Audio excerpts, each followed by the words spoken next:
Say le law. Aha. Enti eno so ne wo. The law is le. Na wo say the law is freedom. Enti eno so e wo ha. What the Constable Daniel Owusu ya memfa de kranse yi. Won na ahye ne cha ne mfuni da hai. Wod ne mfuni aba betoa. Na wo cha se nipa baanu bi ya so wo mo panchi. Baako eye Kasim Mukaila. Ne efre ni ekpe macho.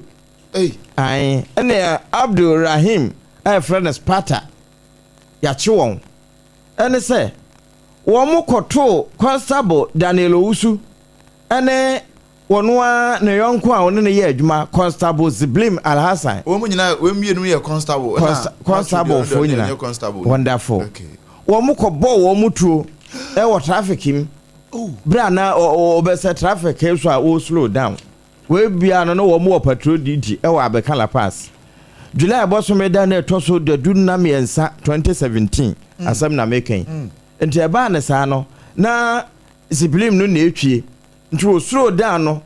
na wo mo nso a eye convict Kasim Mukaila epemacho NS Sparta no wo mo nso de motor yen register no mbe cross wo mo twi tuo ten na kokko me miensa enti ewie na wo free motor no so hwe fam e ba ne sa no ye do mo kwa ya asabia wo mo kodu na Constable Daniel Owusu de e kire se otina nanam wonse do enti adokotafo gina so papa ya mu no hwe ade kropotin a ekun no ewie na ehun se ne kokko ho no wonya injiri ekuro ewo ho eno achi no wono mu hu se abobaka no enti se tebi ahwa etu no ene kumu no na nshira nka nyame se Constable Ziblim Alhassan de o mutumi hwe no e ma na hoto no ewie na wo mu twa sika botene be billion bitu akire se wo abebo ama yatimi anya wo mu pa achi aso no Ziblim ne Sparta ne hwa macho Sparta ne Kasim Mukaila epe macho pa achi aso no ye de se sika no be ma enti ekoko wie ye no kri na ne etokote na wo mkonya wo mpa achi so ye na asam no wo matwetwea eno na court kwa asetena na PM Penny Lydia Osayemafo wote agwamu no odi asem no wie no wo hye se saafoi de wono ya aba nipa posi ni sojeni hwan ni ya muno na kampese ya kumno enti se de ya muno ye nsum ne de a ukumu no a wo nso no de wo twetwo no wo wutu ano enti wo mo no de ekwa akoda afiase nyese ye bo wo mutu wo mo nkwa na nyina ko ise wo mbefrati asefo asase so no wo mo kwa akoda afiase adaba mpona echi anopai krata daily guide ne de bi eno no wo fa Trump mfoni de akire na enema ye di free Ghana ekwa amano ne America ye kua ye ho nema ebi ya kakaduro ebi eye kube ye de amangoko saa ne ye di kokoo no mo nsoko coffee nyina ye de ko ye de nkutoko ne no na Trump ba ne ma ye toso mienu wo che sa man binu mo ho a nya de obema wo de wo nema ba kwa akwa wo de to ne bi toto so ye wo ma ye ha mu nche mu dunum na ebi se bebu Ghana pre wo hwe de kwekura amfa so ye nyaka dodo bia mfrim nti we san beda so a ene na se ye de ko ne ya sa de ensapan aba ewie ye no mempani mahama wo ko China ene China mempani Xi Jinping ekohia ene wo se hwe China ne Ghana wo hwe ai no kwa ene sesa ena momo de ne ho no eye si na we no so de dikan ye si na si no kura no se wo fa na shani mu ho no ne nanim hana de ababe kana eji na fe we na wo ho no so kura ai na ye China nti Ghana ne China de eye the same thing to on de ombema ye no wo mudwadie no free abam ewi Trump say on the kai we ye free so nti anopai daily guidance so wachaba no say no say daily guide corona wasan so akabie na de wo kan say wohwe wiase nyina ye wo say abibiman kontokwa na aman foforo ayi wo mani de ama we daily guide no wo kan Sudan de wo che say Sudan tokwa eno no akwakoye ne ho efisa montokwa no agina mu free no hwa 2020 something ebesi sabre nenso kama say wiase ayi wani nenso he Russia any Ukraine there ya wo ho Israel ne ende wo mani wo ho nenso abibiman mu na esie dia ya say Ghana ebikura na boko na adi eno no wo mo adwene nkọ ho tese de ekoso wo wiase nyina nti abibiman wiase nwene ye ho Sudan ho mo natural resources bi ho asema ka me be ka no ebi wo pa ebi an yo ho no ebi wo pa say ye ni ye benefit from ebibiri mu hade he na bi ni wayire no bi ni ho ebi wo ho wayire no wo mutu wayire ni bi ho na Sudan ni Angola ni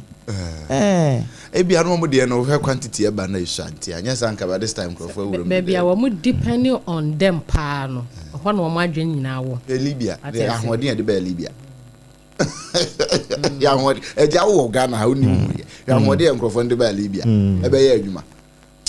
time he ba Mr. Nipe bitonom na emwa sanse malaria echo sene na ye ka bi ho a say ne hododo no ne ma mfa ye ne ma nko ye no a adan a asem wo malaria koye test sisi a na fe koje time heba mixture ni bi eto enom na emwa wonu mu ato a wontimi ne die waposo ye ya no time heba mixture en de betimi aboa wo enya na pharmacy heba shops nyam na emom se no nsoma me say oba pemfo oba ma akoda nufo na akoda wonya mfinhye adumienu no wontimi ennom edroyi ebi 0244417669 0244417669 eno ne ahoma no a bia na wopedodo no watu aton a wobetimi atubia ton no na bibia atumi akoye abusuafo nyame ya adom a abakefo asofemme efiada ebe ya ye kwa kantamanto wachina wuku ya wada fiada ye kwa kantamanto yes sompa obi ba e kagana today ho anokre may have expectations eja saada no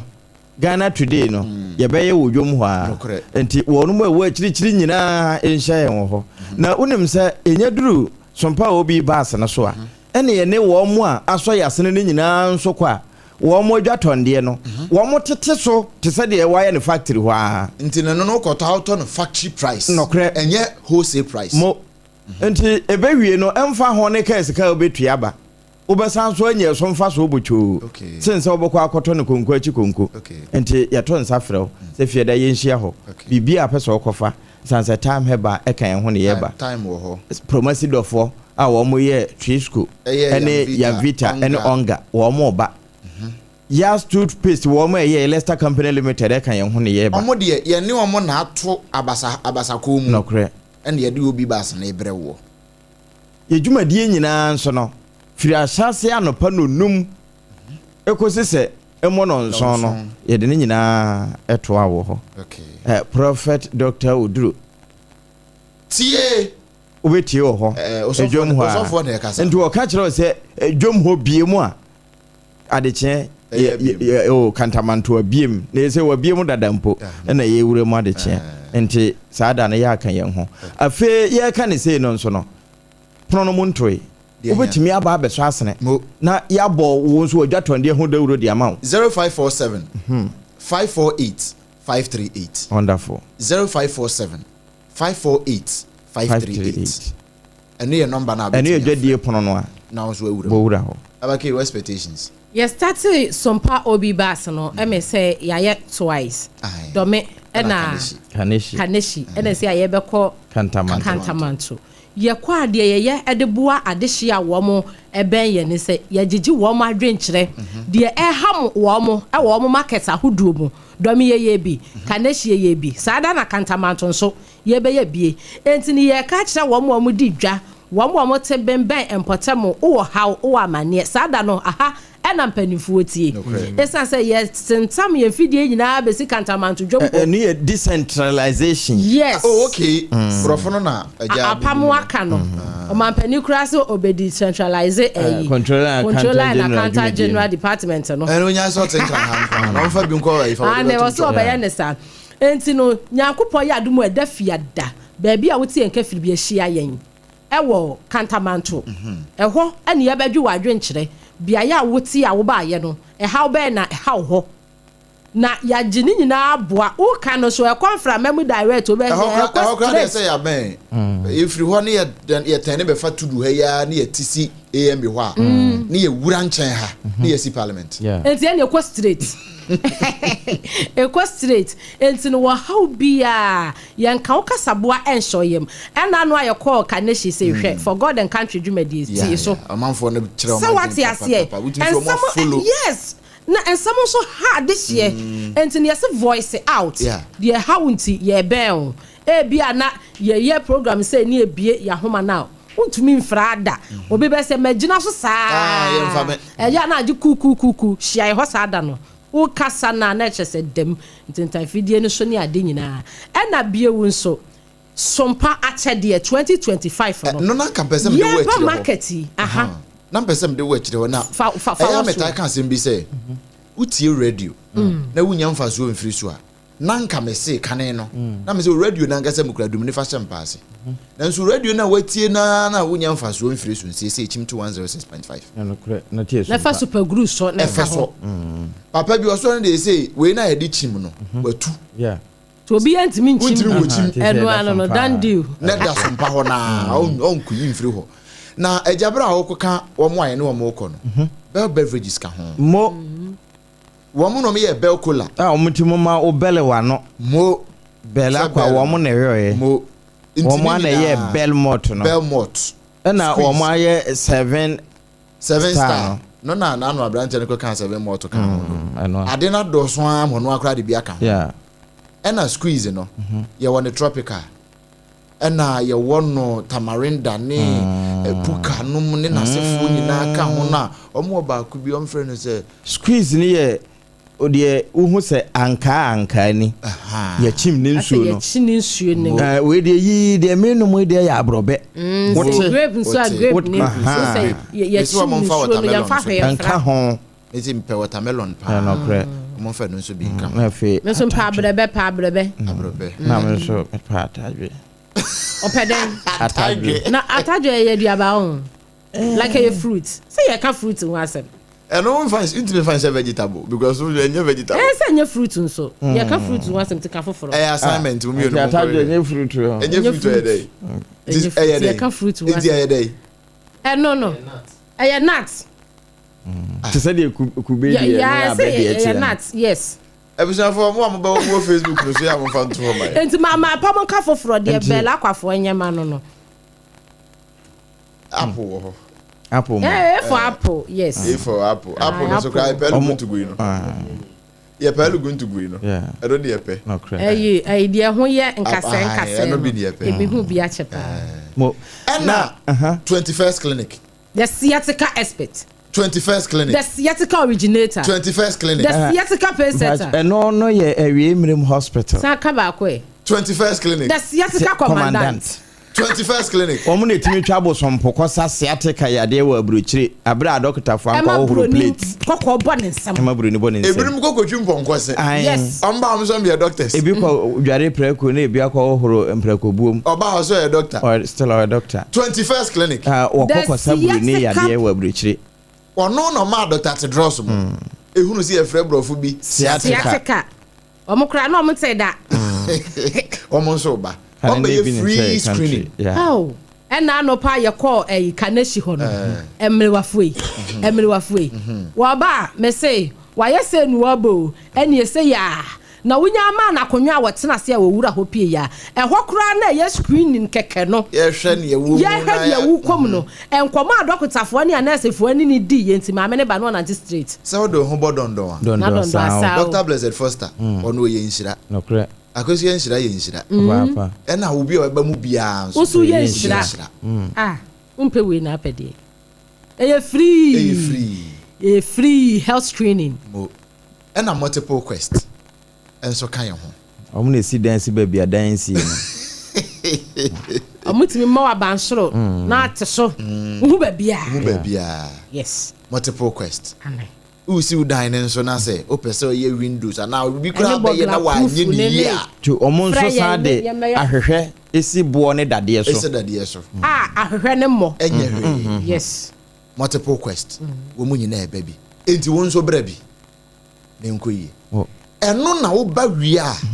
dwumadi na ye oda unya nka be che bibi no na wo de afa sompa ache di mu sasa ada no so ye be san acha ade o ye be che wade enti won so che obi ade se Christmas ya ye bedie yi wo pese uche kunani ade mobroni ade awisia yanka 21st clinic eni obi a sompa yaka yetamasi ani se twe eni ya wo mo adoye nti ebra wo fie na 26 ni edidi no wa boxing day no yes wo fie na wo we nkokwa ne mponchi ni nwan no na obi te mantwa baby no ayesi enti kakra wo benya no fahia yen ewo ayana mrefe kantamanto ho ma men kan kire orobon kwasi boaten kantamanto akra akafia phobia kantamanto akra ene kantamanto fo no a wo mo se yemra ye ba minim so ombe che yade ende se te bia omo pese omo che yade sa de che no omo famfa so mpa kunafo ache de so na kunani bi nsrafi na awisia bi nsrafi na mobroni bi nsrafi na ejanke bi nso nyede ensrafi uche yen wa manone 0598 559 802 eka wa kuma se won so boy bi 0598 559 802 edin beba e Blessed Foster anatera one media number na ba ko san ka ho 0241 272 990 0241 272 990 enu so edin na beba na ye Blessed Foster na setara one na say ye pon say ye US dollar ni bia say ye euros say ye Ghana cedis say ye sefa currency bia baby awo bia rupee ne jen nyina ye je na mema kupa nyina ye je ne nyina ye je na South Africa for there ana ye there ram no ne nyina ye je ene de chia ne mema wa ma ye de na chisi ye chi na odo no wa ma odo na anya adwuma kanen ne yesi ye ko odo adidie nti we ye be ye odo adidie nti fa de bra na point to homeopathy clinic eho ene yesa nyare wani nyina no ne end point ena ma kire ho no Dr. Dubuatin o kran ha share signboard e was Pinterest Road Kumasi so kroma bo hia eho no butu yade bi e ha wo infertility awo na ma wade mu prostate issues ni nyina afa brɛ na yenyi nyina free home from afa premature ejaculation say yenyi na ye kɔ kwan ebi wo ho yenyi na ye kɔ kwan na ekwan mu wagya oba ne ho ekwan mu wagya oba ne ho ɛno na gya na me ka se wan do yi a ɛno sa no wonye bema wagu mema ni mu ase esan se mema mro ɛwɔ se utimi tigina na utigina nso a ugina pim nya betre nkwa dabi ya ye mpamu de ka mo mesi da kro ba ye henchi ɛwɔ abonten enye nkwande sanse wadi sutoro wagene gina obi baba ɛno ahwe na som ko end point na ye mo apa ye numbers ni 0244 867 068 ɛna 0274 234 321 end point homeopathy clinic ɛhɔ na aduru ha o kambro for kasa say I'm free obedo mo ye monitor na fe ye monitor no afrefo betimi abamanche bia 0260 196064 ene 196065 no nemo chronicle da obokrata wode yura sameja mfimfu ni ato akire no wo che gold board no etimi ma 90 tons of gold na anya hwe no $9 billion ena etimi apiapia edi amaye no chronicle chronicle dia wokae no eno achi wo se teye kwame ene yokwenya abusua no wono mo ko asase ho na ai titru ewo Mwete Hills ho ewo akoso mo temple no so nti anope chronicle so wotwa ho nsem so achepa nti no mo ka kire aban sa aban mrem omo enhwe no aban fane nansim entesa kwa animo afa Sudan wo muguso okwai eno no say Sudan on the brink when the world ignores African lives ya na wo kanu chronicle editorial ya no pay wo dia bana no na Sudan ho a wo busa se agudie be na wo ho gold wo ho wo mu wo uranium wo ho wo mu wo gapsam wo ho wɔn chromite koraa wɔ hɔ okay Sudan hɔ no wɔn copper wɔ hɔ magnesium wɔn wɔ Sudan economically wɔn wɔ nyina salt nkyene wɔn wɔ saa daa deɛ ni bi no wɔn wɔ afei marble koraa wɔn san wɔ bi okay na baako no de wɔn de cement no ɛno nso wɔn wɔ bi nti ɛno nso ho deɛ ɛno no na anɔpɛ chronicle say wɔsɛ apostolic church for blood donation ɛne ice cleaning exercise wɔn mfinhyia duoson num wɔn edi awie no na wɔn yɛ saa dwumadie anɔpɛ ɛno nso na da ha yi mampanin Trump ɛne Bola Tinubu ya wɔn no yɛ anatama mpanin wɔn nso mfuni ne wɔ ha no wɔsɛ